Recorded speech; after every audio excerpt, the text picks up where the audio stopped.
BSc Food and Nutrition లో university first rank, second rank, third rank. Sun International, Visakhapatnam, Hyderabad. తెలంగాణలో మరో 2 రోజుల పాటు వర్షాలు కురుస్తాయని హైదరాబాద్ వాతావరణ కేంద్రం వెల్లడించింది. రాష్ట్రంలోని పలు జిల్లాల్లో తేలికపాటి నుంచి మోస్తరు వర్షాలు కురిసే అవకాశం ఉందని తెలిపింది. వర్షాల నేపథ్యంలో ప్రజలు అప్రమత్తంగా ఉండాలని సూచించింది. నిర్మల్, భూపాలపల్లి, ములుగు, ఆదిలాబాద్, ఆసిఫాబాద్, మంచిర్యాల, భద్రాద్రి, కొత్తగూడెం జిల్లాల్లో మోస్తరు వర్షాలు కురిసే అవకాశం ఉందని తెలిపింది.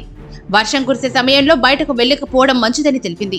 హైదరాబాద్ లో రేపు ఉదయం ఆకాశం మేఘావృతమై ఉంటుందని, సాయంత్రం తర్వాత జల్లులు కురిసే అవకాశం ఉందని తెలిపింది.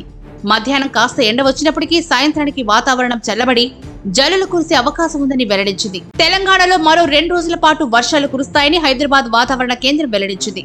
రాష్ట్రంలోని పలు జిల్లాల్లో తేలికపాటి నుంచి మోస్తరు వర్షాలు కురిసే అవకాశం ఉందని తెలిపింది.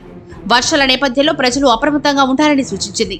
నిర్మల్, భూపాలపల్లి, ములుగు, ఆదిలాబాద్, ఆసిఫాబాద్, మంచిర్యాల, భద్రాద్రి, కొత్తగూడెం జిల్లాల్లో మోస్తరు వర్షాలు కురిసే అవకాశం ఉందని తెలిపింది.